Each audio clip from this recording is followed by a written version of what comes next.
Are people starting to talk to you about all the golfing you're about to be doing, despite the fact that you've hardly ever golfed? If so, you may be in your 60s. Even though you're close to enjoying golf or any other activity you actually do, it doesn't mean there isn't a bit of work left in putting together your finances. The average American plans to retire at age 66. With that in mind, your 60s are a tale of two different lives. Financially speaking, your last few years working full-time and your first few years in retirement will likely be handled differently. Let's start with those years leading up to retirement. First, there are the financial steps that are good for anyone, no matter their age. Starting off, make sure you have an emergency fund with enough cash to cover unexpected costs. This can help you avoid having to raid the investments you need to live on during retirement. Second, prioritize paying off high-interest debt. Debt with an interest rate higher than 5% could grow faster than your investments, so knocking this out before retirement could help your retirement savings last longer. Doing those two things would help put you in a better position to save as much as possible in the last few years before retirement. A comfortable retirement typically means living off about 80% of your working salary from age 67 for as long as you live. One common benchmark is to have about 8 times your salary by age 60 and 10 times your working salary by age 67. If you're behind, consider increasing your retirement savings as much as possible. Contributing to retirement accounts like a 401k or an IRA can provide tax benefits, though there are contribution limits. The good news is that after you turn 50, the IRS allows you to contribute more. For example, as of 2021, the IRS cap on 401k contributions was $19,500. But if you're 50 or older, you're allowed to contribute $6,500 more per year, setting the cap at $26,000. As far as what to invest in, now that you're close to retiring, you should be cautious about taking on risk. You don't have much time to recover if there's a market downturn. Stocks have a track record of higher growth, but that comes with higher risk. Bonds, on the other hand, tend to provide less growth, but more safety. Everyone's risk tolerance is different, but somebody within 5 years of retirement might consider a portfolio of 60% stocks and 40% bonds. Everything changes when you retire, especially when it comes to investing.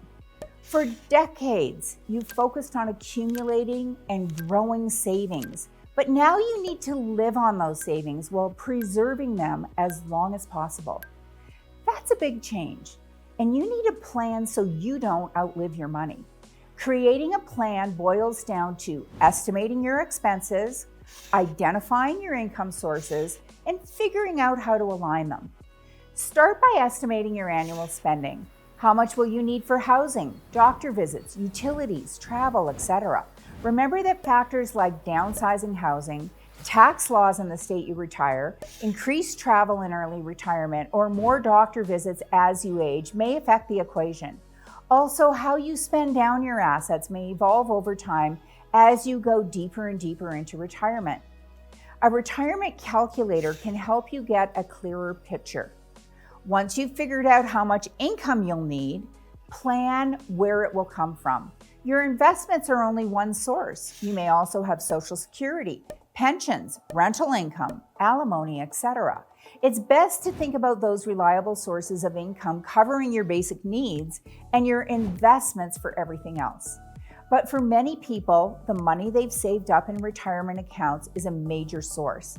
Retirees may focus on preserving their nest egg with safe income-generating investments while maintaining some growth.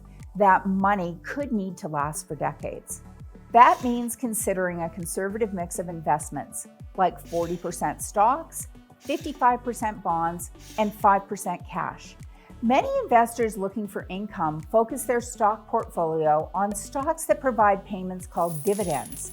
These types of stocks tend to be less risky while providing regular payments to live on or reinvest. And that 5% cash allocation refers to short-term investments like money market accounts and CDs. This is separate from having an emergency account, which you should keep on hand to cover unexpected expenses. How much income you actually take from your portfolio is called your withdrawal rate. Withdrawing no more than 4% a year is a common rule, but circumstances vary. As you can see, the lower your withdrawal rate, the longer your money should last. Retirees looking for a more reliable stream of income might also consider an annuity. An annuity is an investment vehicle offered through an insurance company.